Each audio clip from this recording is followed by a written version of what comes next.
Our Nation Sports Show. Breaking news in the National Football League. Joe Douglas, the general manager of the New York Jets, the man responsible for building the team surrounding Aaron Rodgers, has been fired. Tonight on a Nation Sports Show, we recap all of the action from Week 11 in the NFL. Also, we bring to you our Week 12 prediction battles. In the NBA tonight, one of the biggest games early on in the regular season takes place between the 15-0 Cleveland Cavaliers facing the defending NBA champions, the Boston Celtics. Also tonight, we recap the Mike Tyson and Jake Paul fight that took place at AT&T Stadium. It's showtime.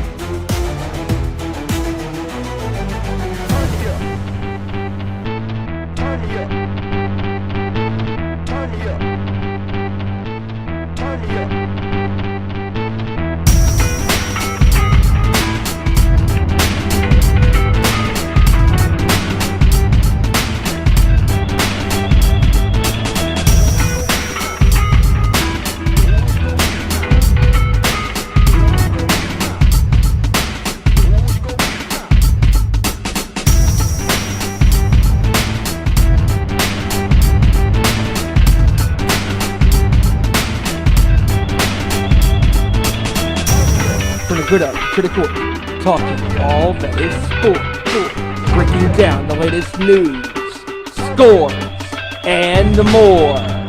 Welcome to our Nation Sports Show.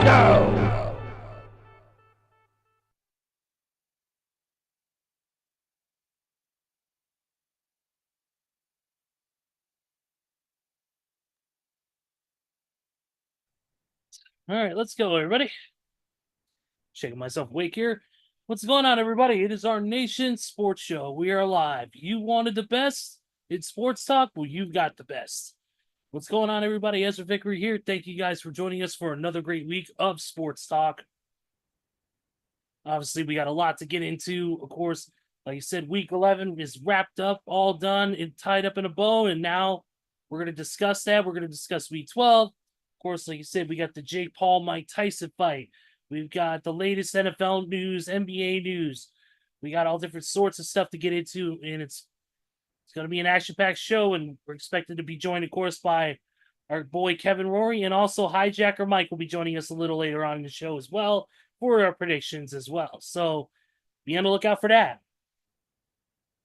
But of course, before we begin, it's time for the ways you can interact with us. Of course, at _Sports Show on Twitter, Facebook.com/Our Nation Sports Show, and Instagram.com/Our Nation Sports Show.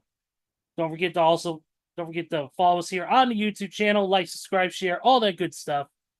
And join us in the chat where we are currently live right now, and we are ready for you guys' opinions, your comments, your concerns. Bad opinions from certain people in the room. Not going to say who, but it's gonna be a great show, and we welcome your involvement on the show here.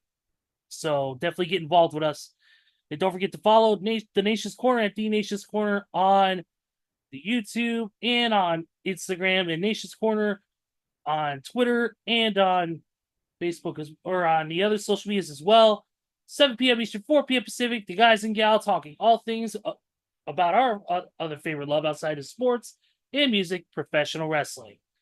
And with more games coming up on the horizon, the mystery of the fifth man for the bloodline, and everything else in between, get ready because it's going to be an action-packed show on that this coming week on Saturday, 7 p.m. Eastern, 4 p.m. Pacific.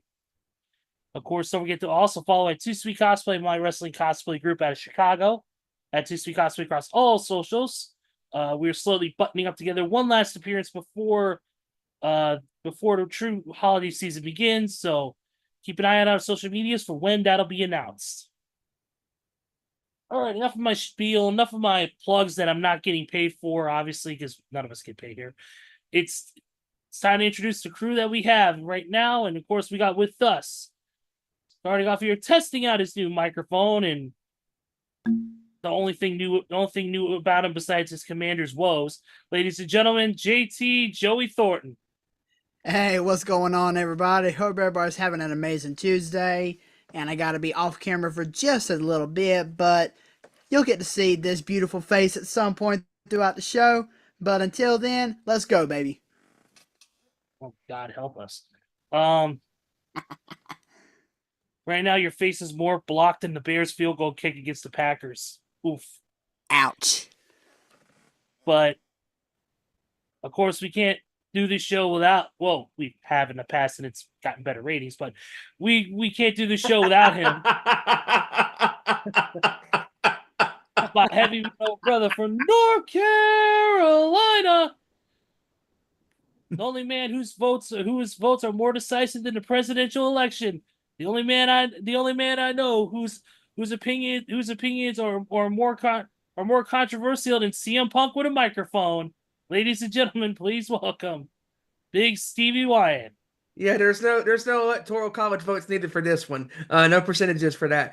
These opinions are just opinions from the horse's mouth themselves. Anyways, in our mouths as well. Anyways, we are here. We are live to talk about all things sports and all of that good stuff. And NFL Week 11 has came and gone, and some more firings have taken place. So we'll get to that. And the Cowboys continue to get embarrassed on a weekly basis, and it never gets old. And we also are going to talk about a little bit of NBA, a little bit of boxing, because the so-called fight between Jake Paul and Mike Tyson took place on Friday, among other things. And also UFC 309 took place at Madison Square Garden on Saturday as well. And let's get the show on the road there, boys. Yes, definitely. We got a lot to get into. Obviously, where do we begin? There's a lot, but let's go ahead and get into some basketball news. Or actually, let's get into some basketball news first. Obviously, tonight's a big game, Steven. You said the note in the group chat. The undefeated Cleveland Cavaliers, 15-0, take on the defending NBA champs tonight, the Boston Celtics. Should be a very highly competitive game between these two squads. I mean, they met the playoffs last year, and the Celtics beat the Cavs in 5 to reach the Eastern Conference Finals to face the Pacers. And this should be a very interesting game because considering how Cleveland has played very well, and the Celtics, as we all know, are obviously the defending champions, and they're going to have that target on their back. And I don't know where this game's going to go. Like, this game could go either way. I mean, these two teams are playing very good basketball. And I know it's early on in the year, but this could be a marquee matchup to look forward down the line as the season progresses and when the NBA postseason begins. Yeah, I agree 100%. I mean, obviously, the Cavs are coming in here hot and playing great basketball. But you got to face the defending champs, and that's not an easy task by any means. And it's gonna be, I think it's gonna be a shootout. It's gonna be great. Obviously that's the big marquee matchup tonight. Also, we also got the Denver Nuggets taking on the Memphis Grizzlies. We've got Charlotte, Brooklyn. We got the Pelicans and the Mavericks. We got Thunder, Spurs, Utah Jazz, and the Lakers. Those are all the games tonight. Check your local listings for times and stations where they'll be available, whether it be on the radio or on TV. So definitely, Joey, your thoughts on the big matchup between the undefeated Cavs and the Celtics?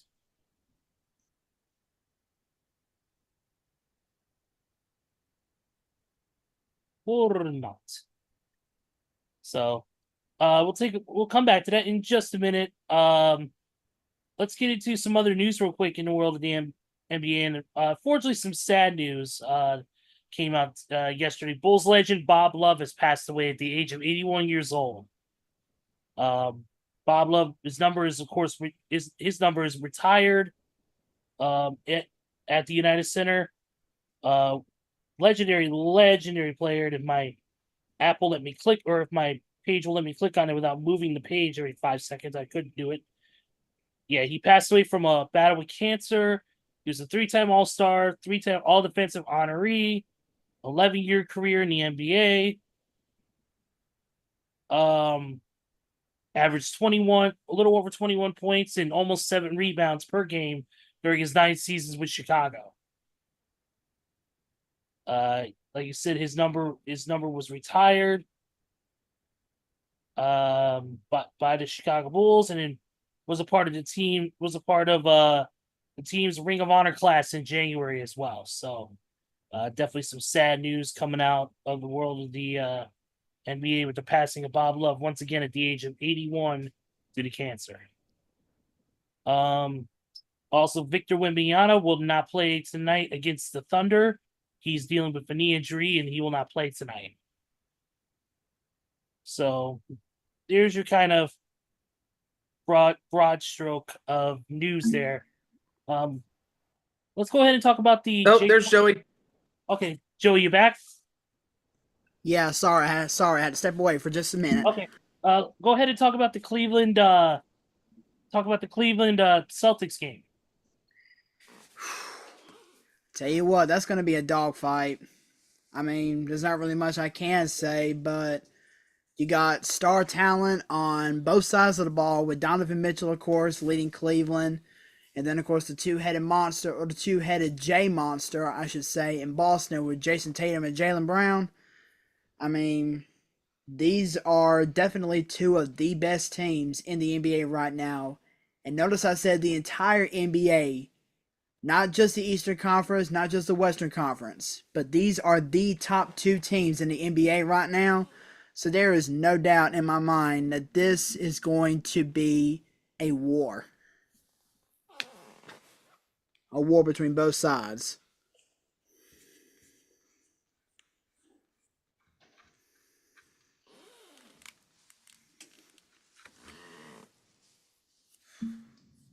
Yeah, definitely. It's gonna be a great game tonight, guys. But as I mentioned, a few of the other games tonight, obviously. Other news: the Lakers are going to add a Pat Riley statue to the Star Plaza at Crypto.com Arena. So that's cool for Pat. All right, let's move on. Let's talk about let's go into the Jake Paul Mike Tyson fight and the debacle that was. Obviously, we had everything from the fight itself to the issues with Netflix to Mike Tyson's ass being shown in the pre-show to Ring Girl Sydney Thomas being the talk of the whole thing, pretty much. I mean, the old question: where do we begin? I mean, this was a complete disaster on so many levels. I mean, for one, the 2 fights that came before the the so-called main event were the better fights. Especially Katie Taylor and Amanda Serrano. I mean, those 2 women beat the living holy hell out of one another, went the distance. Katie retained her title, and I think Amanda should have won that fight because Taylor did use a couple of headbutts in that fight. And just regardless of the outcome of the fight, those 2 women put their blood, sweat, and tears in that ring, and they left it all out there. The crowd loved it. It was a great fight. And then the other fight, was great too. I mean, there was blood everywhere. It was both, everybody, for the most part, came to box, with a passion. But that main event was not even that. I mean, good God. I mean, for one, the fight went on at 12 o'clock at midnight Eastern, 11 o'clock Central. They overhyped the hell out of this. It wasn't even good. It was boring as hell. Like, it wasn't even competitive. How can you call yourself a professional boxer when you're dancing and moving away and not attacking your opponent really? Like, if Jake Paul wants to consider himself a boxer, he should have watched those two women beat the shit of each other. Because those women went out there in that ring and were throwing haymakers. It wasn't even close. It was so boring. And then on top of that, you just touched on it, Ezra, the Netflix issues. You know, the picture, and Joey said it too, the picture quality not being good, and the constant buffering issues, and the brief glimpse of Mike Tyson's ass. Like, pun intended, how did that slip through the cracks? I mean, what a disaster on Netflix's hands. Yeah, and it makes me a little concerned about Raw's move to Netflix in January, obviously, because you got to think the Mike Tyson fight that drew a lot of attention. Raw attracts what, up almost 2, if not over 2 million viewers a week just on USA Network alone. Imagine the people who are going to be streaming a live episode of Monday Night Raw. How are they going to handle the traffic from that? That's a good question. And the NFL has two Christmas games happening on that day on Christmas as well. The Chiefs and the I think it's the Chiefs and the Steelers and the Ravens and Texans. You would be correct, sir. You're going to have the NFL, one of the biggest sports and not the biggest sport still, going around today. Is going to have two of your marquee, four of your marquee teams playing on Christmas Day. How the hell do you expect, the feed to be crystal clear if there's so many issues going on? Well, hopefully they use this debacle between Jake Paul and Mike Tyson as a footnote saying, well, I guess we need to improve our quality better, and hopefully they'll be able to get it going very, very soon.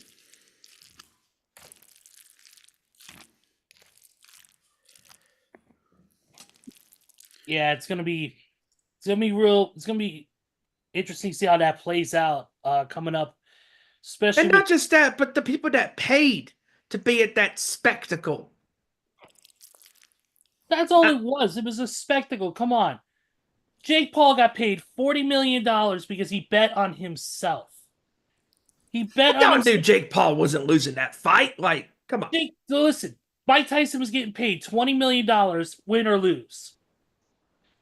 Mike Tyson was getting paid $20 million, win, lose, or draw.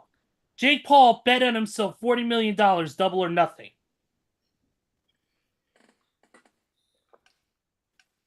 And think about this too. If Jake Paul would have knocked out Mike Tyson, that would have ruined Mike Tyson's legacy. Oh, big time. Not only that, Mike Tyson looked so gassed after the first round. 58 years old, has heart issues, knee issues, and you expect him to do 8 rounds after being out of the sport for 20 years? Yeah, well, what Jake Paul needs to do now is focus on actual current heavyweight boxers. Because if he does, then that first fighter he's going to face is really going to knock his teeth down his throat. His teeth is going to get knocked down his throat quicker than Shawn Michaels did to Randy Orton in 07. Yep. Ouch.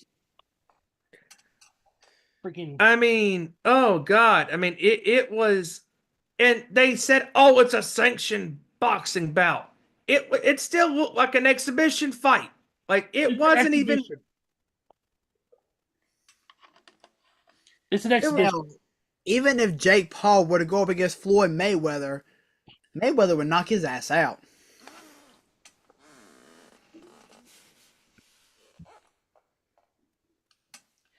And that is not a fact, ladies and gentlemen. That is a spoiler. The number you have dialed is not in service.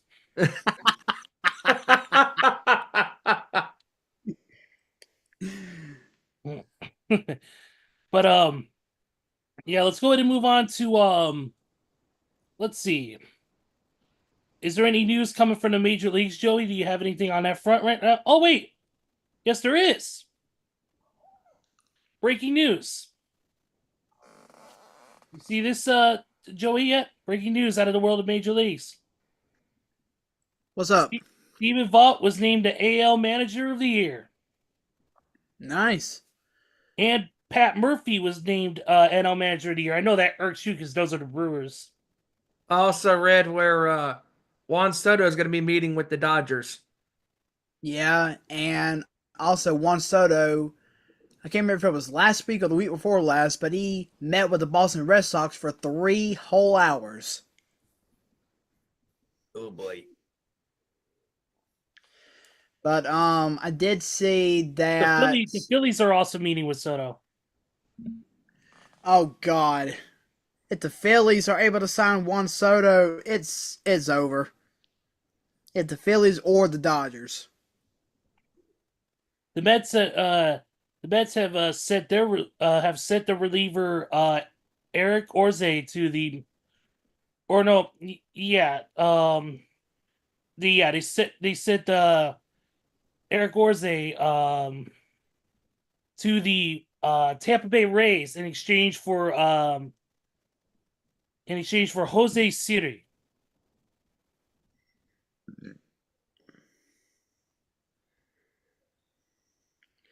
Yeah, and I saw that New York Yankees reliever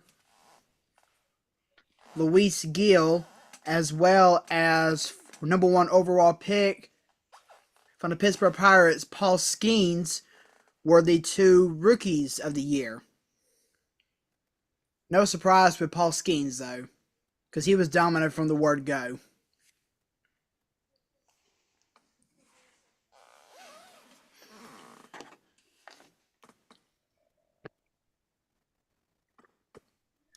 Yeah.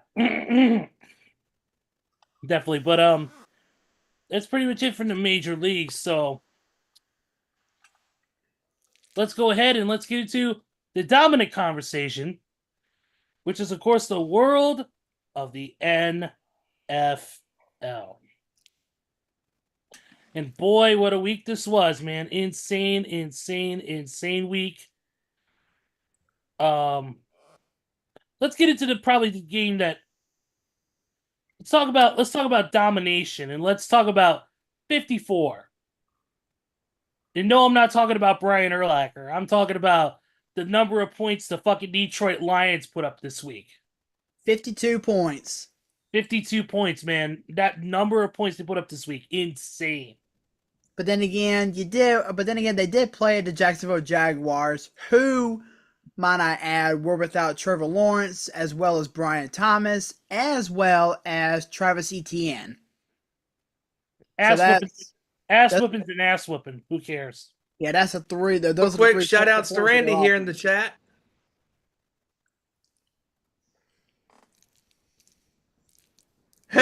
Randy says here in the chat the showing of Mike Tyson's ass was foreshadowing what was to come. Complete ass. Or just ass, sorry. See, Randy, this question's for you, my man, and I know you're listening. How does it feel now that he has ownership of the Raiders? How does it feel to know that you are owned by Tom Brady no matter what you do? You know how he's going to respond to that. He's going to say, that's the point. It's called stirring the pot. Randy also says when he joined the chat, "Hi everyone, I'm just sitting here watching, hoping I don't get fired like somebody did from the Jets organization." But anyway, oh come on, Randy, we're not going to fire you, dude. You know how Randy's going to respond. He's going to say, "Oh, who cares about the Raiders? I'm a big fan of CFL's Toronto Argonauts now." Yeah, of course, we'll come up with that bullshit. You know we love you, Randy. Yeah, we love you, miss you, Randy. But yeah, let's talk. I mean, obviously, yeah, it was against a very depleted Jacksonville team, but still, 52 points. Yeah, that's the third time this season that that Detroit has put up 50 points or more. I think, or is that the third 50-point game of the season period? They put up 47 on the Cowboys. They put up, I think they did put up, I think they put up 50 in at least 2 games. Let's see real quick. While he looks that up, obviously also we also had the Finns beat the Raiders 34-19. Okay, yeah, they put up 42 on the Seahawks, 47 on the Cowboys. Okay. They scored 52 points against Tennessee, 52-14. Okay, yeah, so that's their second game this season with 50 points or more. Yep, their second game this season with 52 points exactly.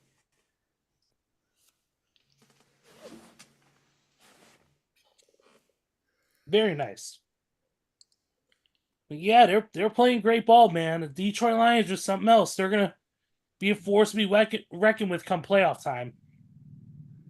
I think they're the team to beat in the NFC right now. Oh, without a shadow of a doubt, I agree. As we said, the Finns beat the Raiders 34-19. Saints beat the Browns 35-14. In a close one, the Colts beat the Jets 28-27. Of course, that led to the firing of GM Joe Douglas from the Jets.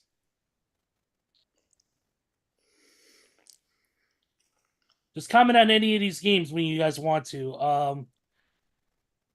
Also, Vikings beat the Titans 23-13. Of course, the heartbreaking loss with the Bears losing to the Packers on the blocked field goal 20-19.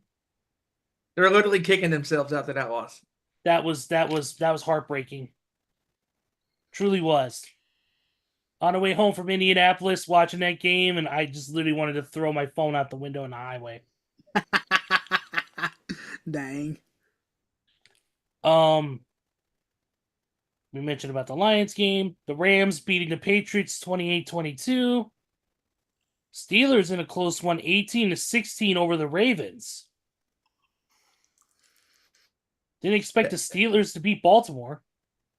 That one was a knock 'em out, drag 'em out football game. Like that was by far, even though it was an 18-16 game, it was still a very competitive game. Like it was a smash mouth game. Like it wasn't a high scoring game. It was a game that was primarily a lot of defense and running the ball and dominating by the offensive lines.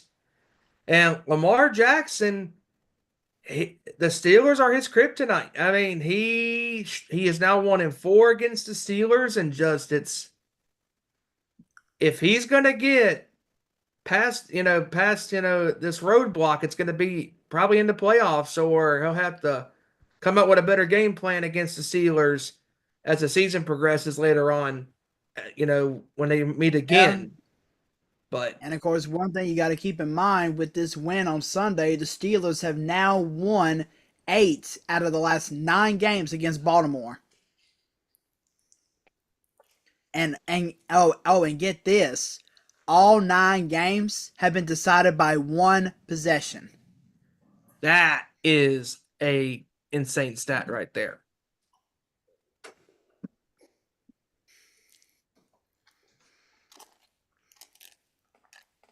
Speaking of insane, how about the game that we called upset pick of the week? Patrick Mahomes finally dealt a loss this NFL season. A couple of us picked against the Chiefs because we had a feeling that this was going to be the game. This was going to be the day that the Chiefs were going to be no longer the unbeaten team in the NFL. As a matter of fact, Kevin and Hijacker picked the Chiefs last week. Yep. But Josh Allen, my gosh, that dude can absolutely play some football. And Amari Cooper. Woo! I mean, taking off on a 26-yard touchdown run on 4th and 2 in the 4th quarter to seal the game for Buffalo.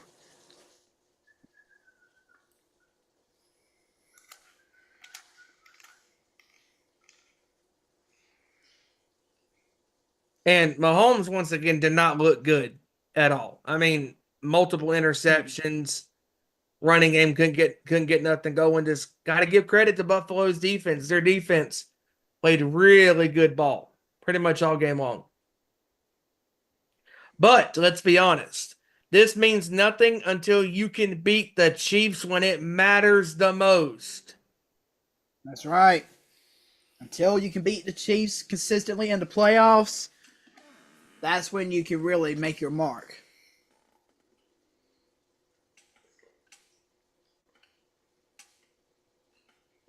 Yep. Then you have what's up? But of course, the one game that started this past week 11's actions was, of course, the NFC East showdown between Philly and my Commanders. And Joey, the floor is yours. All right, so again, this is not a rant. This is just me making a true, honest statement. So, as every sports fan is aware, Philly beat us by scoring 20 points in the fourth quarter, and they beat us by a final score of 26-18. Once again, Jaden Daniels, he looked sharp on occasions, but he got a little, I guess you could say, gassed out come to fourth quarter. And I get it. I mean, Jaden Daniels, his stats have gotten just a teensy bit off the mark the past couple weeks. But you got to put yourself in his shoes. Because, I mean, think about it. This past Sunday, or the Sunday before last, you go up against a tough Pittsburgh Steelers defense. And then 4 days later, going on the road and facing a tough Philly defense. I mean, I cannot tell you how many times I have seen comments from all the Redskins, Commanders fan groups that I'm in on Facebook saying, oh, well, yada yada this, yada yada that. We done lost 2 games in a row. We're 7-4 now. I mean, we're not going anywhere near the playoffs. I mean, this is still a rebuilding year. Da da da da da da da da da da da. Listen here, fans, because I got some statements for you. First off, we are 7-4 right now. That is still good enough for a playoff spot right now in the NFC. And this, so far, is the best statistical year that the Washington Commanders have had in a very long time. And yeah, we've lost 2 games in a row. And we've lost 4 games this year, and we've won 7. But here's the thing. 3 of our 4 losses have come against legit Super Bowl contenders, Baltimore, Pittsburgh, and Philadelphia. And let's see. Oh yeah, and all those losses were by 1 possession. 1 possession. With the Pittsburgh loss only being by 1 point. So, Jaden Daniels may still be nursing that rib injury, but he can still go out and compete with the big boys. And he has proven that week in and week out. And last thing, our season is not over. I mean, if anything, our last 6 games are definitely winnable. Definitely winnable. I mean, let's think ahead for a second. This Sunday, we're back at home against Dallas. That is definitely an easy win right there. Then, the next week. As a matter of fact, let me pull up this real quick. Okay. After the Cowboys, we are once again at home taking on a struggling Tennessee Titans team. The week after that, we finally have our week off, which will give Jaden Daniels time to nurse that rib injury and have him ready to go. The following week, we have another easy game, this time going to New Orleans to take on Marshawn Lattimore's old team, the New Orleans Saints.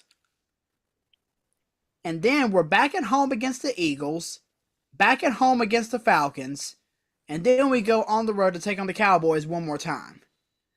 If anything, best case scenario, with how these teams have played so far this season, I can see us going undefeated 6-0. At the worst, maybe 5-1. Maybe even 4-2. So, you take our 7-4 record, and you think our season's over? No! Because like I said, all 6 of our remaining games are definitely winnable. Definitely winnable. So, and see, and here's another thing. People are saying, oh, well, we're a game and a half behind Philly in the NFC East. There's no way we're going to win it now. I don't think so. Because if anything, Philly has a tough schedule coming up. I mean, take a look at this. They got to go out west to take on the Rams. Then they got to go to Baltimore to take on the Ravens. And then later, they have their in-state rival Pittsburgh Steelers coming to town. That is 3 tough games right there. And honestly, if Philly even loses 2 of those 3 games, and then come time to face us again, if we can actually beat them on our home field, my Commanders would be in the driver's seat to potentially win the NFC East this year. So yeah, I consider this a rebuilding year. But at the same time, this is still a great year for us. Because anything can happen when 2 teams step on the football field at any given time. So, And when you look at what Jaden Daniels has done, long story short, Jaden Daniels has given us a statistical season worth mentioning. I mean, the guy is pretty much still running away with the Rookie of the Year award. Although Bo Nix is trying to make it a competition now with his amazing stats as of late. But at the end of the day, Jaden Daniels, even though he's dropped, he's still sort of in the hunt for the MVP race. And that is something worth mentioning. So again, Jaden Daniels has given us a great season. Coach Dan Quinn has turned this team around. And Adam Peters and Josh Harris, they have turned this entire organization around 180 degrees. I mean, for once, I am proud to say that I am a Washington Commanders fan. And everybody and all other Washington Commander fans need to be saying that too. Because our season's not done yet. It is far, far from done. I mean, let's be honest, you could be the New York Giants or the Dallas Cowboys. But you're not. The Washington Commanders are in a way better spot than the Giants and the Cowboys are combined. And Jaden Daniels, honestly, is ahead of schedule. Like, he has proven, even in the losses that he has had this year, that he can hang with the best of them.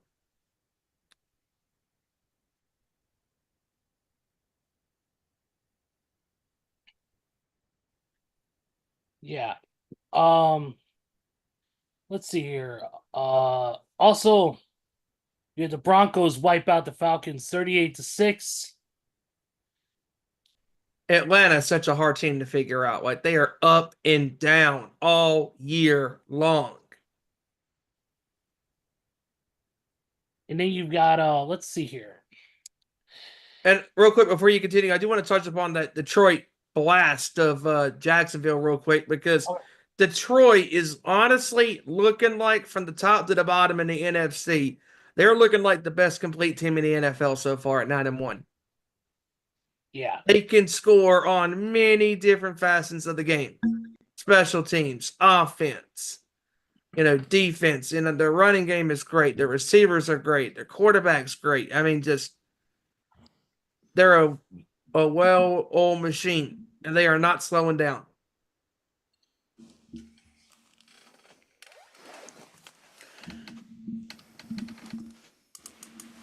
Yeah, absolutely. Excuse me there. Yeah, also the Chargers beat the Bengals 34-27. And then of course, the greatest night in the professional lives of our nation's sports show, and that is the Texans beating the Cowboys 34-10. I do want to say on the Texans and the Cowboys. I mean, when the roof is having problems, it's going to be a bad night for Dallas. I mean, the way Houston pounded the rock. I mean, Joe Mixon had his best game as a Texan. 109 yards, 3 TDs.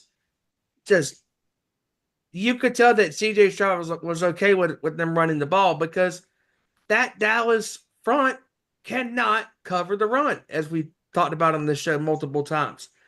They cannot stop the run. Just not good. And Cooper Rush, I'm sorry, he's not the answer.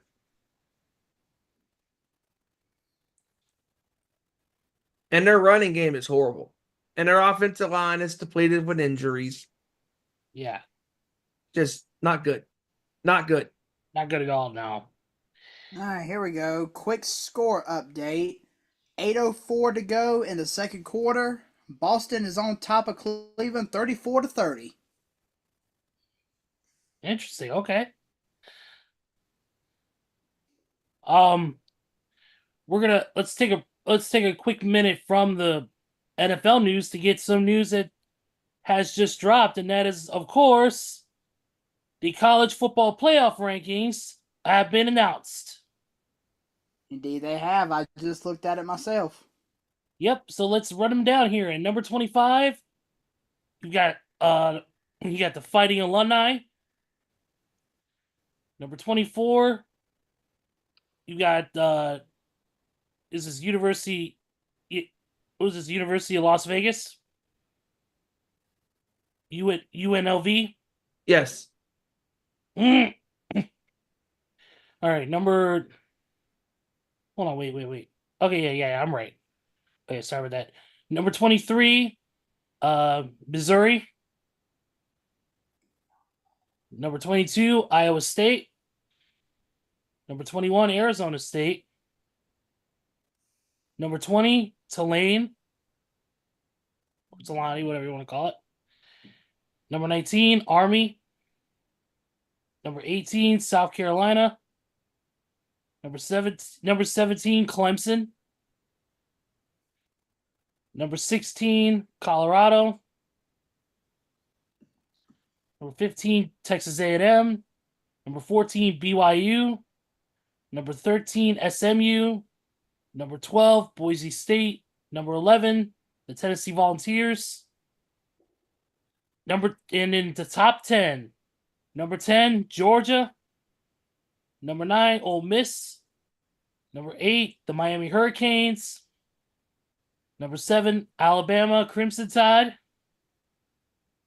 Number 6, Notre Dame. Number 5, Indiana Hoosiers. Number 4, Penn State. Number 3, Texas. Number 2, Ohio State. And number 1, Oregon. And based upon those rankings, if the college football playoff were to begin today, here's how we would match up. Let's see. Oregon, Texas, Miami, and Boise State would clinch the first round byes, which means that the matchups as of right now look like this. Number 12, BYU against number 5, Ohio State. Number 9, Alabama against number 8, Notre Dame. Number 11, Georgia versus number 6, Penn State. And number 10, Ole Miss versus number 7, Indiana. But, yeah, I mean, this is a very stacked college football playoff field right now. But there's still a lot of games left to play. Oh, yes. Like for starters, this week, even though me personally, I think it's going to be a blowout, you got Ohio State going to Indiana to take on the Hoosiers, the undefeated Hoosiers this week, or this weekend. Notre Dame still has to play USC. Oregon, they got the week off this week, I believe they do. And then they finish off next week with Washington, the Huskies. Texas still has to play Texas A&M in a couple weeks, and the winner of that game will punch their ticket to the SEC championship game, where they will more than likely face, as long as they win out,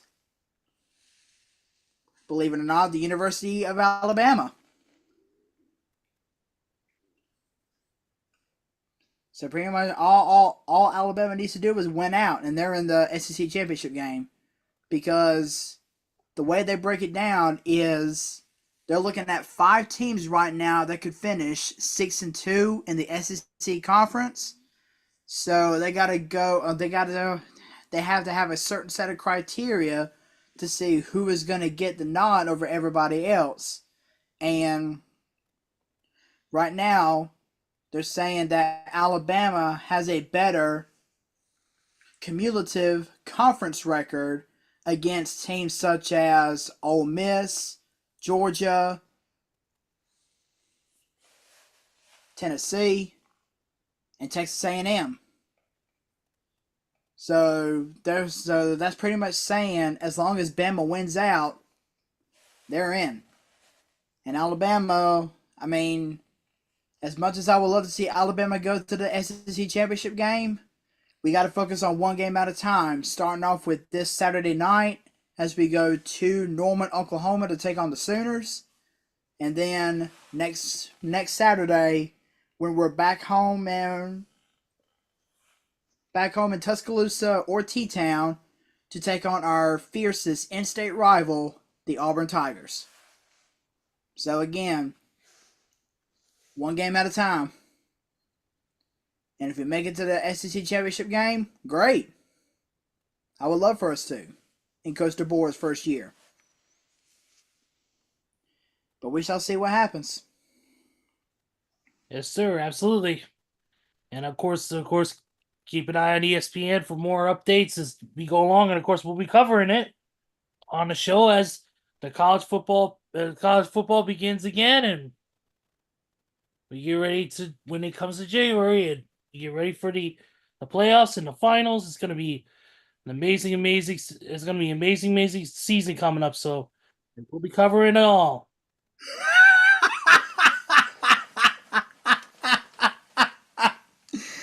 Oh, look who decided to join us. It's Moses himself. Oh, excuse me. I meant to say Jerry Jones. What's going on, Jerry?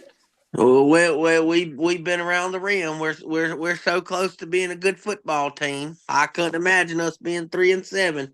I couldn't imagine that. I honestly thought your name was going to be CD Drop D Ball. No, it was going to be CD Sun in AT&T Stadium.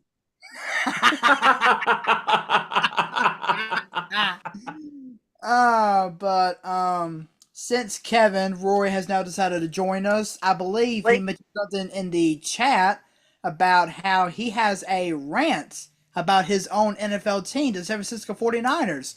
So, Mr. Roy, The floor is yours. Go get it, sir. Oh man, I gotta be honest. This loss the other day was pure humiliating. You let Geno Smith turn into prime Michael Vick for some fucking random reason, but it's far deeper than that.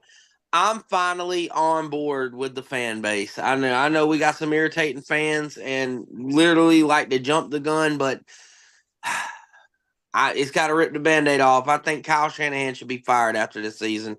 I think it's done. I think he should be fired. I mean, you have one of the most, if not the most talented roster in football, and you're 5-5. That, I mean, forget the injuries. That they happen. That shit happens. The fact of the matter is, this is your third or fourth blown fourth quarter lead, and this is all on the head coach. I mean, it's mind-boggling how bad Kyle Shanahan has done this year. I mean, Jesus Christ. I don't know if it's the defense is caught up with his offense. I don't know if he just is looking like Patrick Starr, like a damn dummy looking at a playbook. I don't know. Because what I'm seeing out there is him calling the stupidest plays you can call, and the only offense we're able to get out of it is A, Brock Purdy uses his legs to run because not a damn receiver's wide open, or B, Juwan Jennings make a tough contested catch in double coverage because no receivers can get open. Everything that Brock Purdy leads the NFL in tight window throws, meaning that nobody is ever fucking open. Why? This piss poor offense that we're running right now. Nobody can get open. It's horrible. And this is all Kyle Shanahan. Like, how many other teams in the NFL have the best linebacker in football, the best tight end in football, the best running back in football, the best left tackle in football, a top 10 quarterback in football, top 3 to 4 cornerback tandem duo in football, top 3 to 4 defensive end in football, and 5-5. Give me a fucking break. This is Kyle Shanahan. Like, it's over, dude. Like, at this point, I rip the Band-Aid off. He's turning into Jimmy Garoppolo. Starts out good, and then he starts declining. That's Kyle Shanahan. Started out great. He's an offensive genius. I'll give him that, but he's not a head coach. I'm in my days with Shanahan. I'm to the point. I'm done with him, man. And another one, Deebo Samuel. You got to go, dude. You're washed. You're old. You can't. I mean, what good are you anymore for our offense? You can't get open. Teams are running man coverage. You can put fucking Vince Wilfork playing you 1-on-1 and separate. That's how bad he is. He cannot separate from man coverage. Like, it is pitiful. You know, Deebo ranked 89th in man coverage separation in the NFL. 89th. There are practice squad receivers that are getting more wide open than Deebo. Like, if he don't got the rock and can run, he's worthless to a team. At this point, you got to ship him off this offseason. It ain't worth it. I mean, he's washed. He's not doing you no good. And not only that, Kev, but the Super Bowl hangover rears its ugly head in truth again. San Francisco has been snake bitten by the Super Bowl hangover once again. Injuries after injuries, inconsistency play after inconsistency play. I mean, if this would have been the normal Niners team that we have seen the last 3 years or so, they would have beaten Seattle. I don't think so. I think this is on Shanahan. I mean, what is he calling? Like, never mind the injuries. Yeah, we can get rid of our defensive tackle. We lost him. Our cornerback had a freak tragic accident and his daughter passed away. I mean, shit happens. But at the same time, Kyle Shanahan, it's 3 minutes on the clock, 2nd and 11. Why in the hell are you calling pass plays instead of running out the clock with the best running back in football lined up at tailback? What are you doing? I mean, what are you doing? So we're going to throw the ball to Deebo, who can't get open on 2nd and 11, and all you have to do is run the fucking ball. What are you doing? Like, this is all Kyle Shanahan. And I'm to the point of firing him and going after Ben Johnson for the Lions. I can't understand how bad Kyle Shanahan has been as a head coach this year. Kyle Shanahan is just not a great consistent coach. I mean, he has his moments where he's all right, and then there's moments where, like this season, he has been, for the most part, has been very lackadaisical when it comes to coaching. I mean, I don't know. He is a offensive coordinator, a great one, probably the best offensive play caller to ever call an offensive as an offensive coordinator to ever be. Everybody knows that. Like, he's a guru. But an offensive coordinator is not a head coach. A head coach takes accountability for the team, not just the offense. You know what? Special teams coordinator, the 49ers are 32nd on special teams. Why? Missed field goal after missed field goal after missed field goal after muffed punts, after fumbled punts, after fumbling kickoffs, after giving up 3 touchdowns on punts and kickoffs this year. You know what Shanahan has refused to do? Fire your damn special teams coordinator and fix it. Shanahan's like, oh, I don't care. I'm just worried about my offense. That's not a head coach. I mean, a head coach would have fired his special teams coordinator and said, if you don't want to fix this shit, you can get the hell out. You're fired. Here you go. Go to the unemployment line. I'll find somebody who can coach this team and get our special teams right. Instead, I mean, it really complicates things with the 49ers, because growing up and playing football, you're always taught you have to win on 2 out of the 3 phases in the game. And if you're the 49ers, you automatically lose special teams, so that means you have to win on offense and defense, which they have not done. I mean, it's just mind-boggling how the 49ers are second in the NFL in offensive yards per game, 398.2 per game, but they're 5-5. This just goes to show my point. It's not about what kind of plays are being called, because let's be honest here. If it wasn't for Brock Purdy looking like a vanilla Michael Vick out there running the damn ball, he would have been sacked as much as Jimmy Garoppolo, and we would have probably been 31st in the league in offense. Let's give some credit where it's due. The only 2 players on this fucking offense that have decided to show up this season is Brock Purdy and Jawan Jennings and George Kittle. When George Kittle's healthy, he's missed every other game this year, injured. Oh, has a career day, injured. Has a career day, injured. The only 2 players that have played day in and day out for this team have been Jawan Jennings and Brock Purdy. It's that simple. And see, and that is actually a great point there that you make there, Kevin, with the fact that you call Kyle Shanahan an offensive genius, but he's not a head coach. I mean, honestly, from my point of view, I'm worried about Cliff Kingsbury, because Cliff Kingsbury right now, I mean, the dude is a freaking offensive genius. He has turned Jaden Daniels into a veteran in his rookie year. But yet, reports are going around that Cliff Kingsbury is, let's see, what's the words I'm looking for? Oh, yeah. They're saying that reports are going around right now that Cliff Kingsbury may be hired as an NFL head coach next year. And I'm just like, that makes no sense, because Cliff Kingsbury as a head coach was a failed experiment from day one, because Cliff Kingsbury is an offensive mastermind. He works with quarterbacks. He works with wide receivers, running backs, tight ends, O-linemen, you name it, he works with them. You want to know why Kyler Murray and the Cardinals have had a better year? Because Cliff Kingsbury's filthy hands are not around this team. And as far as defense is concerned, Kingsbury can't coach the defense to save his ass. And that's speaking the truth. So that's what worries me regarding come next year if we lose Cliff Kingsbury to a head coaching job. Yeah, I just Cliff Kingsbury, similar thing. All he worries about is his offense. That's why when he was in Arizona, everything fell to shit. Defense wasn't doing right. The special teams wasn't doing right. But here's Cliff Kingsbury. All he was worried about is the offense. That's not a head coach. That's the same way with Kyle Shanahan. I just, honestly, what the 49ers should have done this year, and I mean, I know that it wouldn't have happened because Kyle Shanahan probably would have been too butthurt, and there's too much pride on the line, especially coming off the Super Bowl.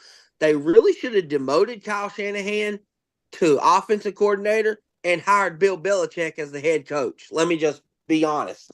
because Bill Belichick coaches people. He's a leader of men. Kyle Shanahan just wants to call offensive plays like he's in Madden, and I don't care what my defense is doing. And Jesus Christ, you fire Steve Wilks and turn around and got a defensive coordinator that is equally as bad. Oh, it's third down. The 49ers, who never run man coverage, what did they do on that last Geno Smith touchdown run? Run man coverage. Why?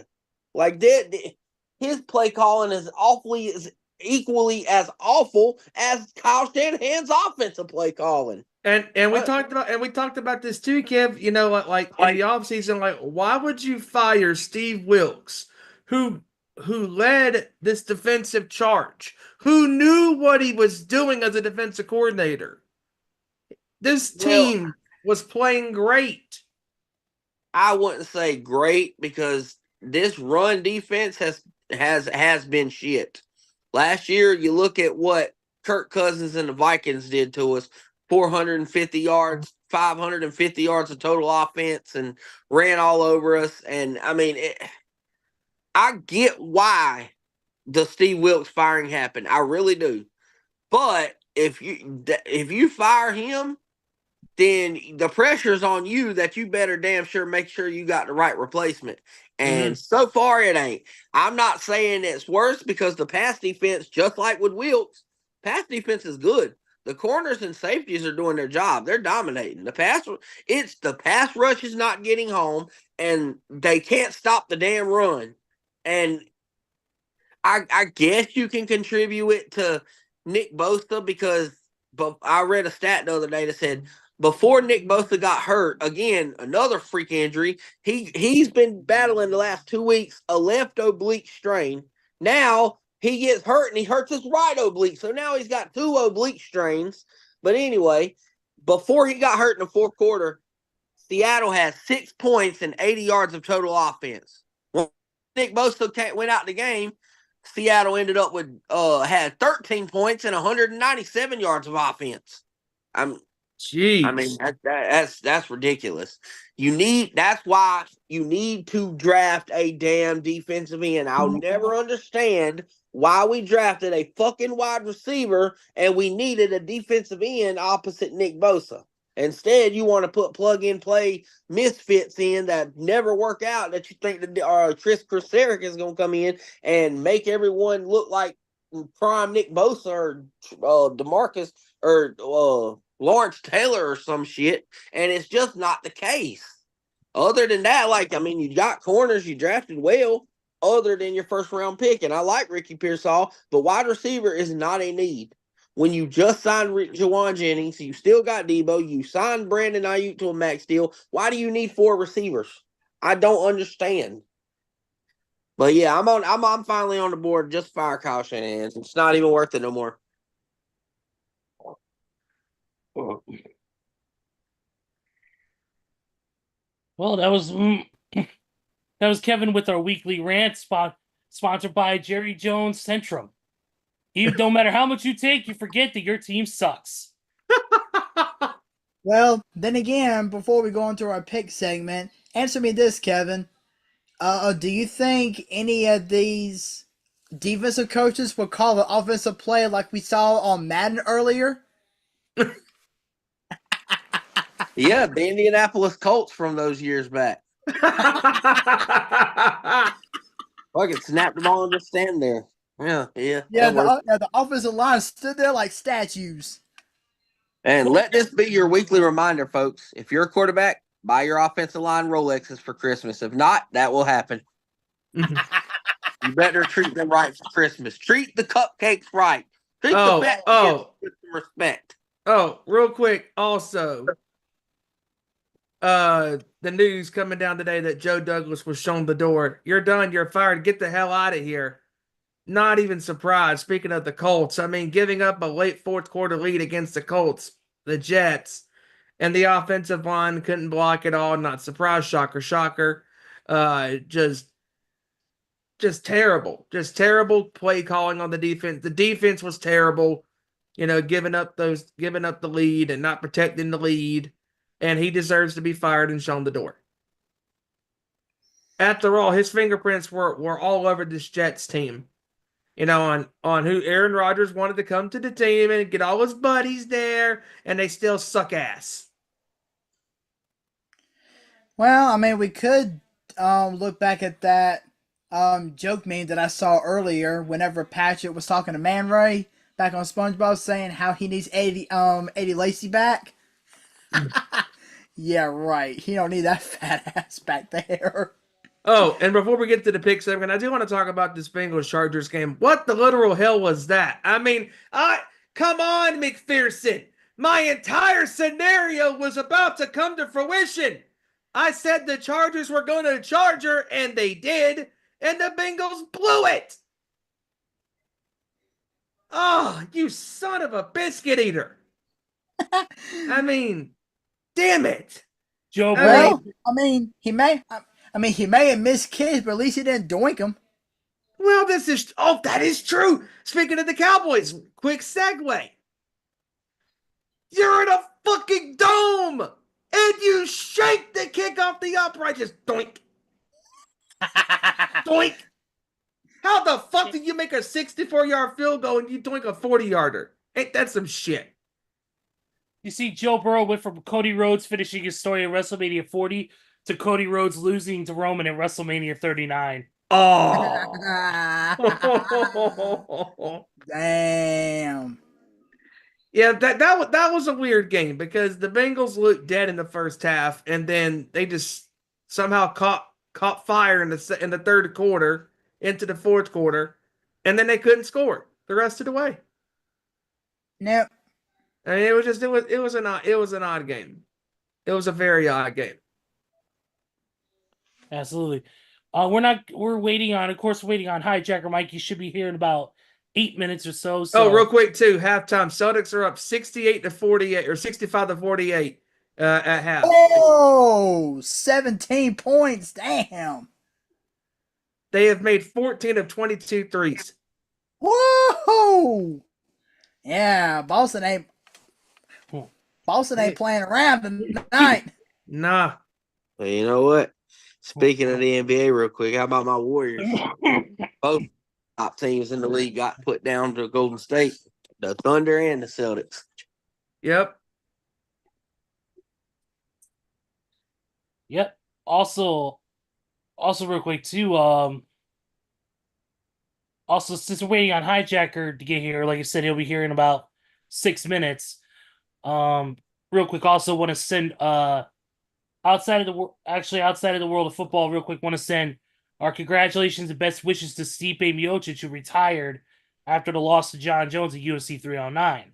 So definitely all the best to Stipe on his newfound retirement. And probably John Jones was probably juiced again, but whatever. Oh, speaking of retirement. Oh, I'm glad you actually brought this up, Ezra. After the Netherlands beat Spain in the Davis Cup in tennis today, the tennis world now officially has to say goodbye to the one, the only, Rafael Nadal, winner of 22 Grand Slams. Wow. This was his last tournament. At 38 years old, he said he's ready to hang up his racket, hang up his equipment, and focus on becoming a family man. So I wish Rafa Nadal, one of the best Spaniard tennis players of all time, best of luck in his retirement. And ladies and gentlemen, joining us right now after a couple-week hiatus, smoking that cigar like he always does, the one and only Hijacker Mike. What's going on, dude? What's up, y'all? What's going on? The man who was more prime and ready to show up and not buffer like the Netflix special on Friday with Tyson and Paul. Oof. And I'm guaranteed not to show my ass. Speaking of showing said ass, you will show said ass if somebody mess with you and takes your money. See, that's when HJM comes out. You don't want that. That's my brother. I don't want to be. I do not want to meet Hijacker Mike, HJM. I don't want to meet HJM in a dark alley because HJM is a one tough dude. Like No, fuck James Harden. Fear the beard when it comes to HJM. Oh, Oh, speaking of, real quick. So the It's like a fucking skunk tail going on right there, man. Sean Grandy from the Celtics radio network said during the one of the timeouts that took place, he said, "quote the heavyweight fight that has lived up to the build, no buffering." hey, speaking To the of hype, James no buffering. Harden, real quick before we get to the pick segment, James Harden has now passed Ray Allen for most 3-pointers made in NBA history. Yeah, He's now number 2 behind Steph Curry. Who cares? Yeah, he says he's going to catch Steph Curry. I highly doubt that. Bullshit. And Kevin pops in just in time to do it. Here we go. He ain't catching Steph Curry if his life depended on it. Well, James Harden basically said he's number one. He said Steph Curry don't count. He said ain't nobody gonna catch him. He said he just considers Ray Allen number one. He said there ain't no catching number one. As Stone Cold would say, he is one stupid son of a bitch. Or as Stephen A would say, stay off the weed. More like stay off the strippers. Oh, speaking of NBA real quick, how about the news that broke earlier this week that Inside the NBA is going to be airing on ESPN and ABC markets next year? Really? With the quartet sticking around. Kenny, Charles, Shag, and Ernie Johnson. Well, as long as they don't do anything like the NFL, because Fox smashes CBS on Fox on Football Sunday. Even with James Brown leaving Fox to go over to CBS, just doesn't help that crew out for some reason. It's like minor leagues compared to fucking Howie and Terry Bradshaw and the cats on Fox. Man. Jamie Johnson. This is true. Yeah. All right, here we go, ladies and gentlemen. It is time for the pick segment once again. Yep, and we got with us starting off, Joey. How about some stats? Do you have any stats? I do indeed have some stats. We had 2 winners this past week. Myself and Steven going 9-5 in our respective games last week. And Kevin, Ezra, and Hijacker all finishing 1 game behind us at 8-6. Hey, quick question for y'all. Last week was my best week at 13-1. What happened with everybody last week? Since I didn't get a chance to check out the show. I went 11-3, I believe. Standing overall? No. Okay. I think that was my best week out of, if I remember right. Yeah, that was your best week. Luckily, I still have the records before last week's games, and Hijacker, because of your 13-1 mark last week, you going into week 11 had the lead by 1 game. Oh wow, okay. And also remember, guys, next week I will be on live with you guys most of the show until I got to start work. But I do have a surprise for everybody on the show that I will be displaying. Right. You said that's coming next week. Oh, yeah. I'm looking forward to seeing this. Thanksgiving week, brothers. Oh, yeah. Absolutely. I will open the package live on air. Nice. Nice. Beautiful. This pick segment is sponsored by, not sponsored by, but it's brought to you by Smoke in the Bay. Of course, Hijackers Cigar Show. You can catch it on YouTube, Smoke NTHABAY.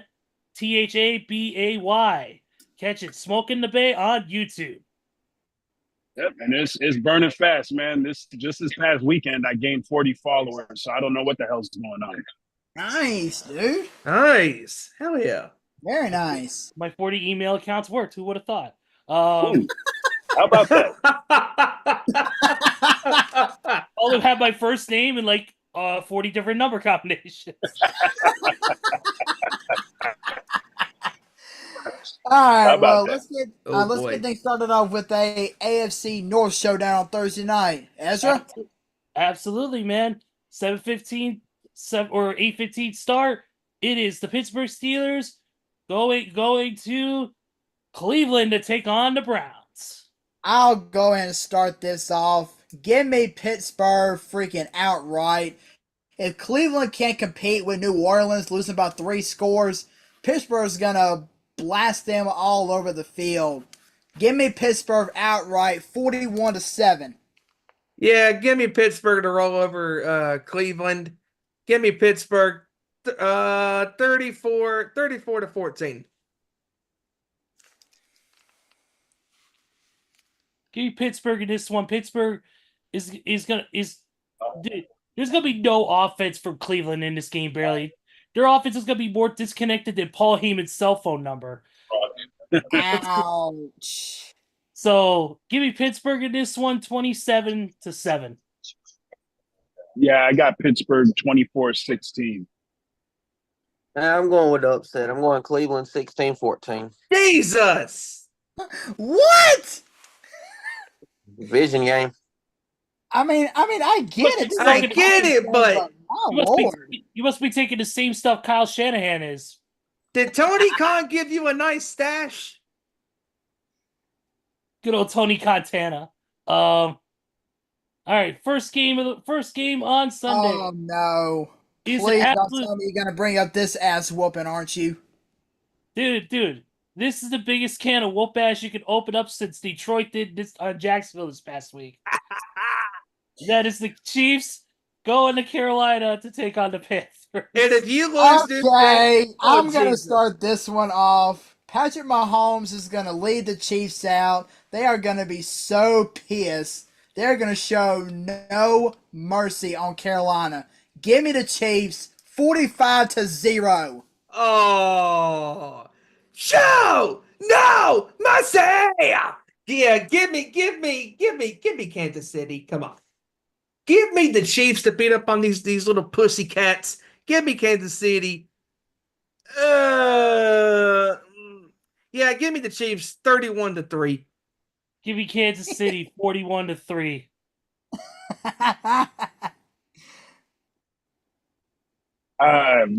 Kansas City 29-12. I'll give them 4 field goals.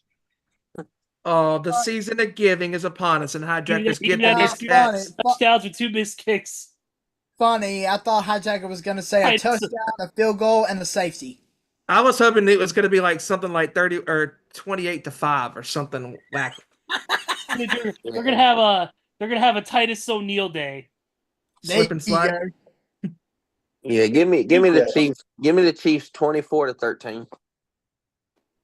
Oh, Yeah, they're gonna have a Titus O'Neil day. It's gonna be two touchdowns and 2 missed kicks. Yeah, they're just going to slide under the sideline. Oh. I got it. Oh, I missed the end zone. Oh, so that's what happened on the first. So that's what happened on the first date, Steven? Oh, so Do what? that's what happened on the first date, huh? You missed the end zone?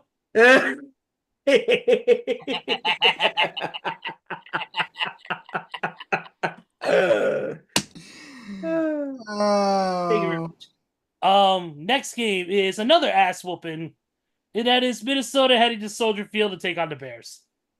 Yeah. Give me Minnesota. I'm sorry, Ezra, but Chicago has gone by the wayside. Give me Minnesota. I'm gonna go 30-14. Give me Minnesota. Give me Minnesota this one, 28-13.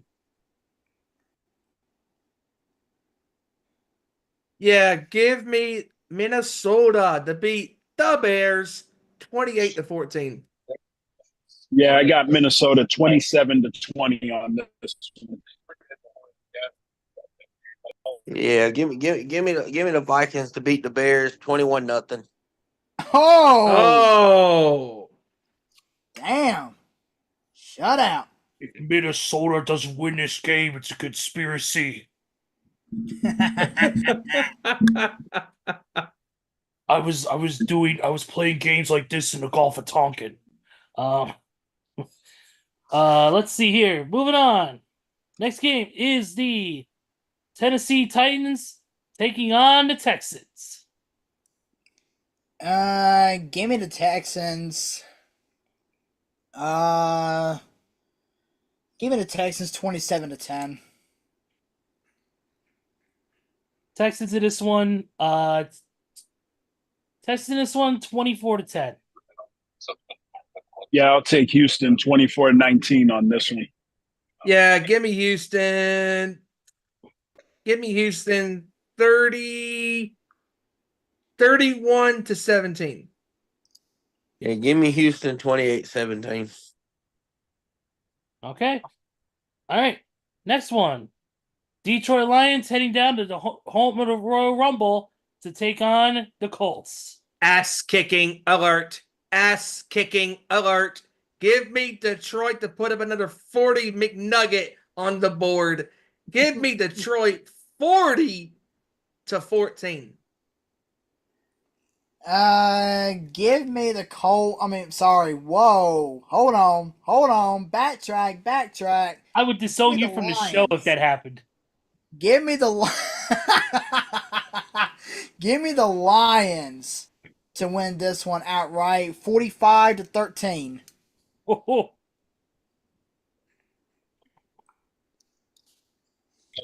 All right. I got Detroit 31-21 over in Indianapolis. Yeah, give me Detroit.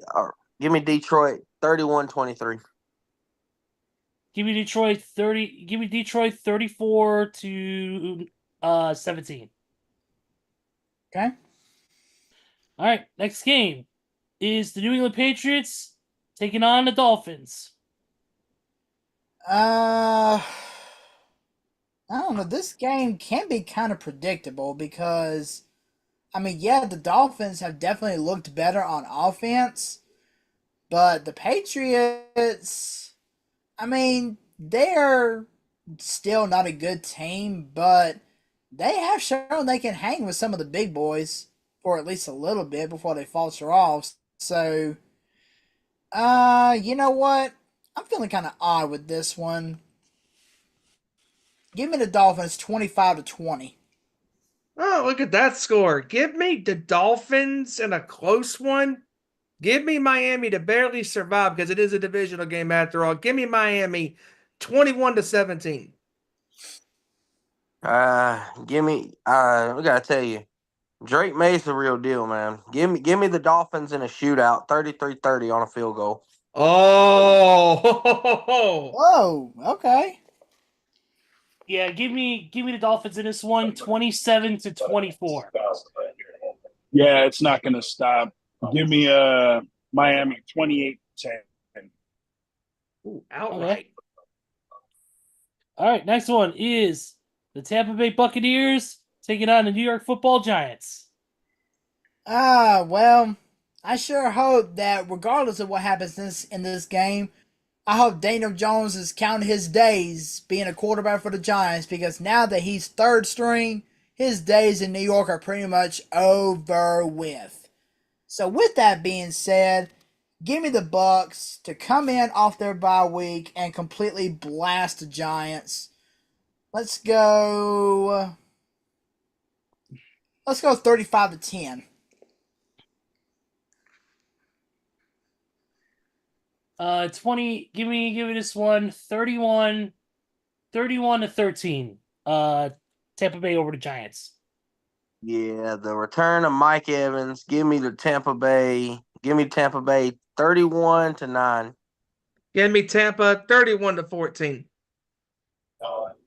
Yeah, I got Tampa Bay getting 8 safeties, 16-9.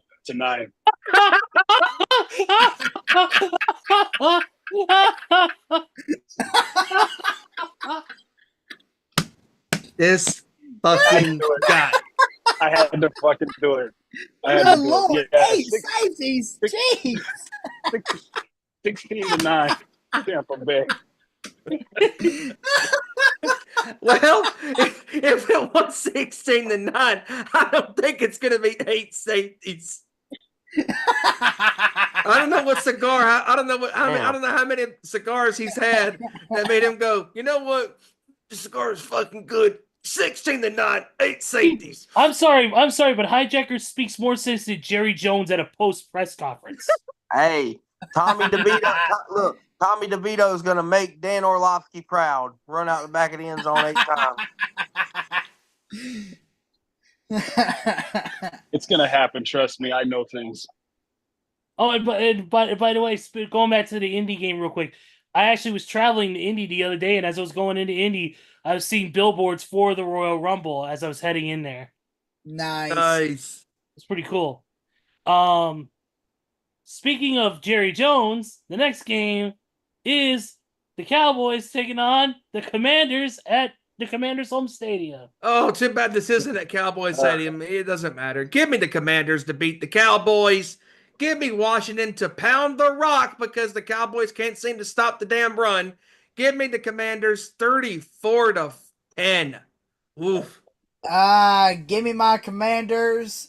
Since Dallas cannot stop the run game for nothing, I can see this being a run-heavy game. You know what? I'm calling it right now. B-Rob. He's gonna get 125 yards and 2 touchdowns. Jaden Daniels is gonna take off for 100 yards and 2 touchdowns of his own. Plus, Jaden Daniels will probably add in a passing score. So, give me my Commanders outright, 38-9.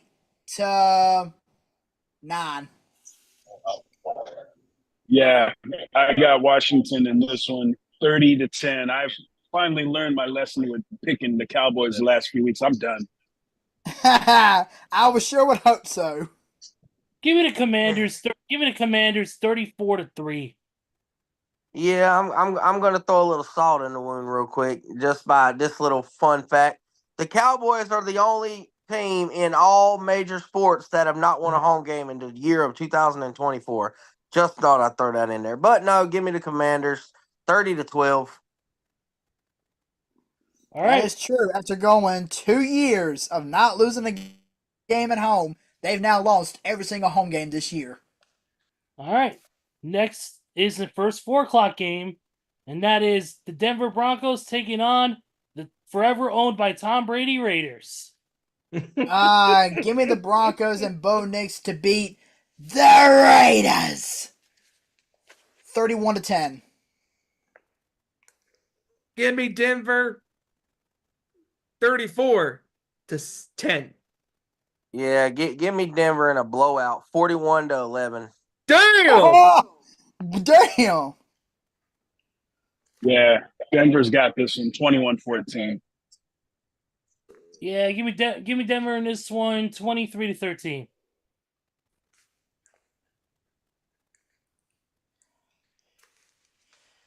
All right. Oh boy, this next game might be a toss-up. Yes, it is. The Niner gang heads to Lambeau to take on the Pack. Yeah, give me the Packers 33-10. Oh, Oh God! Straight out right.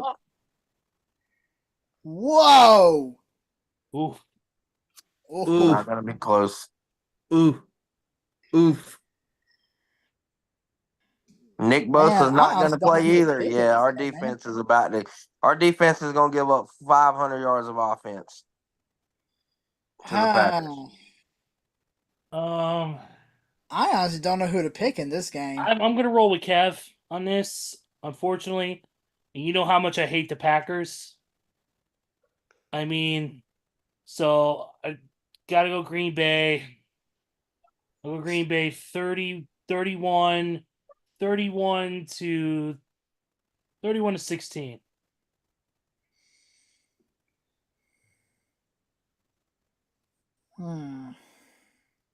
I'm probably off the rocker on this one, but it's going to be a shootout in my opinion.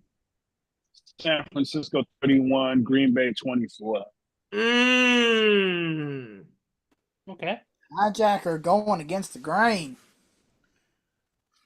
I mean, this is a man who put 8 safeties in a game. What do you expect? That is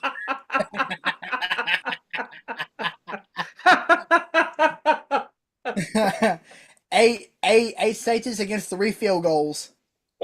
Well, it would have been 9, but one gets called back for holding defensively. Oh. I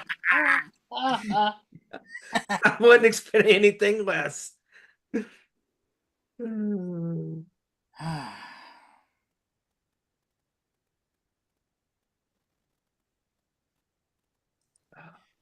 You know what? I don't feel good about it. I honestly don't. But seeing as how this game is in Lambeau, I'm giving the advantage to the Packers.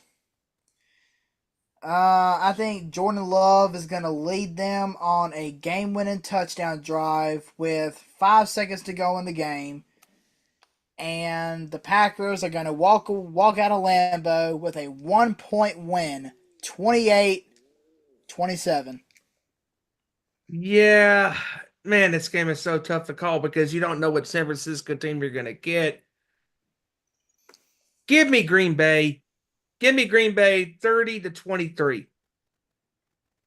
Yeah, I know what team we're gonna get. The one that can't stop the fucking run and give up 250 yards to Josh Jacobs. All right. Next In game. other news, the Celtics are up 31 against the Cavs. Oh my gosh, are you serious? Yeah, they're getting their shit kicked in. Damn. No, we call that a web slinging ass kicking. Wow. All right. Boss is like, we ain't scared of that undefeated record. We gonna go on and play our game. It's not even halftime yet. They already put up, 80 points, I think? It's already past that time. They're in the third quarter. Don't worry, Boston's okay. I can't see. I can only see the side here. Don't worry, Boston's yeah, gonna put it. Boston's gonna win that game and turn around and put up a stinker and lose to the Hawks without Trae Young again. What's no? Better yet, they're gonna put up a stinker and lose to a team like the Hornets or the Nets. With no LaMelo Ball. That's what Boston does. Yeah, because I'll never forget when Boston played an absolute hell of a game against, I can't remember who it was, but then they turned around and got their asses beat by the Washington Wizards. Yep, I remember that. Yep. Can we just get rid of the NBA Cup? Because I see no reason for it. It's so stupid. I don't see a need for it either. It's so stupid. It's pathetic. Dude, the Celtics court is hurting my eyes green looking at it, man. It's just horrendous. But you know what? When you got money to spend, I guess go ahead. Spend $1 million on a court, whatever. What is it? Is it all like lime green and shit like that? Yeah, and then they got the cup in the center and all that stuff, and it looks like the cup inside I'm telling you one thing. If the Lakers go back to back with this NBA Cup shit, I'm done. Dude, I bet the court probably looks like the stage for like the Nickelodeon Kids Choice Awards with all that green. Yeah. Like it's like the secret slime action from fucking Figure It Out. Yeah, it's horrendous. It's horrendous. Oh boy. Can't wait to see what the Warriors are going to do here in a couple of days because I heard they put some money on their court. So whatever. Oh yeah. It's gonna hurt your eyes. It's gonna hurt your eyes worse than the Cowboys offense. Oh wait, did I say that? Yeah, you did say that out loud. Speaking of football, next game. Yeah, Nine the safeties. game. Our last 4:00 game, I believe. Yep, it is, and it's an aviary on aviary crime as the Cardinals take on the Seahawks.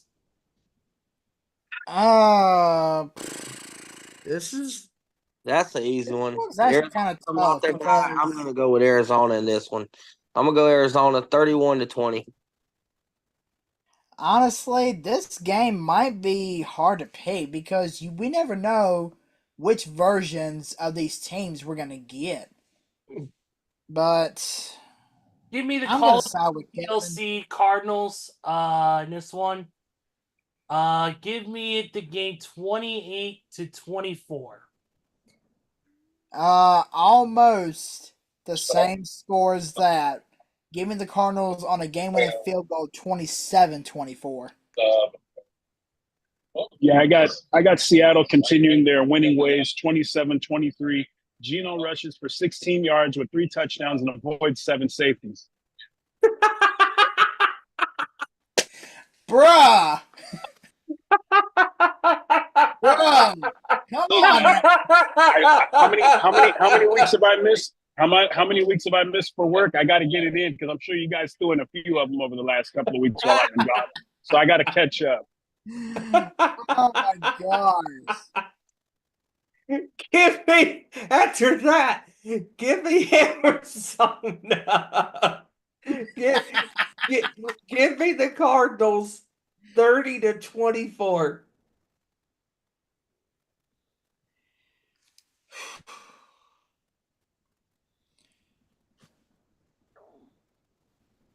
Any safety, Steven? No safeties. Okay. All right. Just wanted to check and make sure. No safeties. All right, gents. Sunday night football. Yes, it is. It is the Eagles going to LA to take on the Rams. You know, I'm going to go in and start off with this one. Despite the two teams' records going in, I'm not having a lot of faith in Philadelphia because I'm going to be honest with y'all. Despite Philadelphia's strong starts over the past few years, it always seems like they make one West Coast trip where they absolutely seem to stink it up, and before you know it, the rest of the season comes kerplunk. So, I think this is going to be a trap-it game for the Eagles. I think it's going to be a trap game. So, I can't believe I'm actually doing this, but I'm going with the Rams at home. I'm going with the Rams on an upset. 23-20. Huh. Think it'll be a little closer game. I'm on the opposite mindset. I do not trust this Rams defense, who let Drake May absolutely torched him. And outside of Derrick Henry, Saquon Barkley is arguably the best offensive player in football this year. I'm going to go Saquon and the Eagles, with Saquon having over 200 scrimmage yards on this defense. Give me the Eagles in a close one, though, 26-20. Almost the same score. Give me Philadelphia. I don't trust this Rams defense either to stop the run. Give me Philadelphia 27-20. Yeah, I got Philly. You know what? Go ahead. Forget what I said. I'm sticking with the same score, but I'm going with the Eagles 23-20. Yeah, I'm going to go with the Eagles on this one too. Give me the Eagles. Give me the Eagles in this one. 27-20. Yeah, I got Philly 27-13 on this one.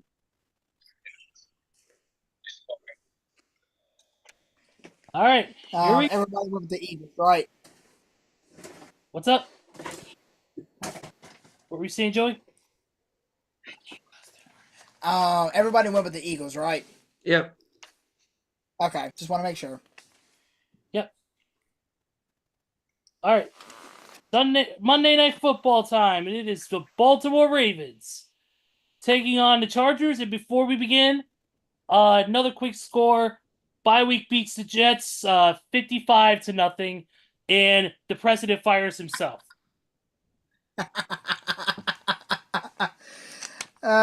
Interesting, but this is actually more than just Monday Night Football between the Ravens and the Chargers, because this is John Harbaugh versus Jim Harbaugh, the Harbaugh Bowl. The Harbaugh Bowl Part 2.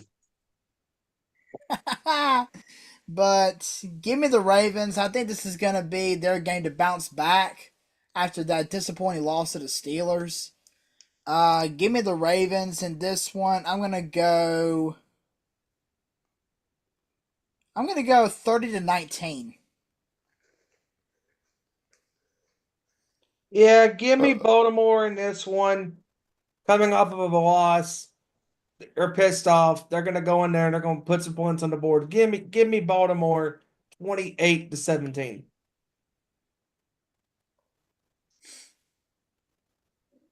Yeah, I'm gonna also go Baltimore, but I must add that, just quick side note, Jim Harbaugh is the best that we can honestly say. Jim Harbaugh is the best thing to happen to Justin Herbert in his career. So with that being said, this offense looks a whole lot better than it did last year. Give me the older brother. Give me John Harbaugh and the Ravens in a high-scoring close one. Give me the Ravens on a game-winning field goal, 34-31. Very similar score. Very similar score, Kevin. 31-28. Yeah, I'm gonna go against the grain against y'all here. We have the quarterback Herbert that has only thrown one interception this year. Played very good. So I'm gonna have this one edged by 1 point, 21-20 Chargers. I can see it. Oh, real quick, I stand correct on the score. Boston was up by as many as 20, and Cleveland came storming back, and now it's a 4-point game. Oh. I Oh. stand correct. That way. I stand correct. Kevin's Cleveland. prediction gonna come true. It's a 26-7 run by Cleveland, down by 2. Wow. Damn, who we watching? The Boston Celtics or the Atlanta Falcons? 28-3 run. Who knows at this point? Matt Ryan now is having nightmares in his sleep. Wakes up, honey, what's the matter? It's happened again. It's happened again. He wakes 28-3. He wakes up every morning at 3:28 a.m. Can't get it out of his head. He wakes up in a peer-drenched sweat at 3:28. It's kind of like every time Jay Cutler goes to the grocery store and he goes to throw the bread in his cart, it gets intercepted by somebody else. Yeah, maybe Ryan Leaf will be lurking behind, watching him from aisle 15. I know Cody Parkey the other day was went to go throw a piece of paper into his wastebasket and it donked right off the side. Damn. Did everybody get their scores? Yep. And our score predictions have wrapped for the week. And thank God, because this segment was was dragging more than Monday Night Raw in 2019. And that was a pretty good year too, there, Ezra. Yeah, that was a pretty good year. Okay, correction, 2020. There you go. That's better. All right, guys. Well, I got to bounce because I got to get on the shift here at the lounge for the night, man. Thanks for letting me join as usual. But like I said, next week will be the week I display something for the group. Beautiful. We will open the package live on air right before our pick segment, and we will go from there. So thank you, guys. If you guys want to follow me, you can hit me up, Smoke in the Bay, Cigar Review, on all social medias. You can also follow me personally, Mr. Mac, or Hijacker Mike on social medias. Boys, appreciate it. Thank you for letting me join the show. See y'all next week for the whole show. We'll do. Hijacker, take it easy, my man. Yeah, Hijacker, take it easy, bro. Take it easy, man. All right. Take it easy, brothers. Dude. And that was Hijacker. That was Hijacker Mike, ladies and gentlemen. The Celtics were up by as many as 21, and Cleveland went on a massive run in that third quarter. Wow. Quick NXT update. Stephanie Vaquer just qualified for the Iron Survivor match at Deadline, beating Jada Parker, thanks to a little small distraction from Lola Vice. No surprise there. And also, I'm trying to remember if he won or not, but I know Nathan Frazier. I think Nathan Frazier qualified for the Iron Survivor Challenge as well on the men's side. One half of the NXT Tag Champs. See, he faced Eddie Thorpe, I believe, if I'm not mistaken. Yeah, and I believe Frazier beat him and qualified. Well, guys, I'm about to have to pop off here, guys. All right, Kevin. All right, dude. Take it easy, brother. Kev. See you next All week. right. Later. Peace out, man. All right. Anything else you guys want to talk about before we wrap up the show for today? I think I'm good. I think I'm good. I'm good too. Final thoughts. Joey, you're up. All right, well, after I get my final thoughts, I'm going to have to quickly get off here because my laptop's about to go dead on me. So I'm going to make this short and sweet.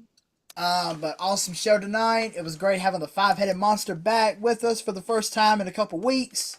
Awesome pick segment. Awesome talk about football, sports, and the like. What what can I say? It's except enjoy the sports wherever you are. Enjoy time with family and friends. And I do want to point out that I'm going to be going to a huge wrestling event come December 7th at the Richmond Senior High School located in Rockingham, North Carolina. Okay. Where appearing live and in person, and also appearing in as part of a 6-man tag team match, is going to be the one, the only one-man rock band himself, former WWE wrestler Heath Slater. Cool. He's got kids, damn it. One man band, baby. But yeah, peace out, gents, and I'll see you guys next week. Yep. All right, we'll do, Great Joey. job, man. All right, Steven, final thoughts. Great show as always with you guys. Enjoyed it like always. You can follow us on Twitter at Owen_Sports Show, Facebook.com/Nation Sports Show, where we are live on YouTube.com/Nation Sports Show. As always, it's always great talking the world of sports, and we look forward to being back on here next week as Hijacker reveals a nice surprise for the Sports Show crew. And with Thanksgiving being next week, that'll be awesome. And you can also follow the Nation's Corner on Twitter at Nation's Corner, Facebook.com/Nation's Corner, Instagram/Nation's Corner, and where they all live on Saturday nights, where it's all right for fighting with wrestling at YouTube.com/The Nation's Corner, live at 7 p.m. That spells wrestling. on the wrestling. Song's so good. YouTube.com/The Nation's Corner, where they are live at 7 p.m. Eastern, 6 Central, 4 p.m. Pacific time. Join the guys and gals as they recap all things professional wrestling. Yes, absolutely. And I'm pretty sure they're going to move that show up a little bit early, considering that Full Gear is going to be happening Saturday. Yes. I'm pretty sure they're going to move that up a little bit early, maybe at 6 Eastern. Yeah, I'm thinking so too, Steven. Anything else you'd like to share? I do want to say real quick, the Iron Maiden concert last week was great. Great catching those guys again live. It sounded great as always. I mean, my God, I mean, most of those guys are in their early 60s or later. Nick McBrain being the oldest member of the band, recovering from a stroke last year and still playing with some power, still on the drums, and just the fact that he's playing is just a sheer miracle. They sounded great. Mixture of old stuff and new stuff from the most recent record. Just Iron Maiden's Iron Maiden. I mean, up the irons, baby. As always, they put on a killer show. And then Saturday, I want to give a real quick shout out to one of my favorite rock bands of today, Mojo Thunder. I went down to Statesboro, Georgia on Saturday to catch those guys. It was really good catching these guys again. I mean, just not only are they a great band that plays a mixture of southern rock and blues and a little alternative sound on some of their stuff, but they're just all around good people. They're great dudes. They're humble. They care about, they care about their craft. They love what they do. They don't stick to one particular style. They love all styles of music when it comes to original music, and just incredible dudes. If these guys are in your area, especially in the South or in the Chicago area, because they do go to Chicago from time to time as well, and some parts of Indiana as well. I mean, they go up and down Kentucky, Tennessee, Virginia. Hopefully, hopefully they can get some shows here in my state. That'd be awesome. Because there's parts of here that I think would dig their stuff, because not only do they play great covers, but they write obviously great originals as well. And just love what they're doing. Looking forward to catching another show next year from these guys. Just lots of good shows this year for me, I must say. I think this probably more than likely is going to be my last show of the year, more than likely, as far as traveling goes out of state, definitely. In state, who knows? There's might be a couple more shows I might pop up and do, maybe Blackberry Smoke or the Zach Sabbath show here in the Carolinas. Just who knows at this point, but just as you know, not only do we love our sports, but you and I have a common passion for music. Yes, sir. Absolutely, man. And it's definitely a great thing. And As far as any shows for me, I don't have anything for this year. Obviously, next year could be a different story. I'm planning things out as they go. We'll see what happens from here, but definitely, what a great show today, man! And it's Yep, wrap it up, my friend. will do. Thank you so much, Steven. Thank you to everybody for joining us as always. And yes, check out the Nation's Corner this week as we go into AEW Full Gear with, of course, the main event: Jon Moxley defending his newly won AEW title against freshly squeezed Orange Cassidy. And don't forget also many other bouts involving the Death Riders, involving, of course, the AEW stars, the Elite, and much more. Also, World Tag League is started in New Japan Pro Wrestling. Of course, the tag tournament with the winners getting an IWGP World Tag Team title shot at Wrestle Kingdom against the current champions. And also, as well, GCW finished up their deathmatch weekend with the NGI tournament. Sawyer Wreck retiring from the deathmatch, retiring from wrestling, and winning her final deathmatch tournament, the Nick Gage Invitational, only to be destroyed and taken out by a shocking return of a former GCW star, Atticus Cogar. So check that out if you're a fan of GCW. And also, of course, Monday Night Raw, Friday Night SmackDown, NXT, all that will be covered on the Nation's Corner this Saturday. More stuff with the Bloodline, more stuff with the women's matches, all that stuff will be covered. And so, for that being said, for Kevin Rory, for Stephen Wyand, for Joey Thornton, Randy Gyron, William, and everybody else in the Sports Nation, I am Ezra Vickery, and we will see you next week with another great edition of our Nation Sports Show. Take care, everybody. Have a great week, and we will see you all next time. Peace out, enjoy the sports, and let's get ready for the holidays.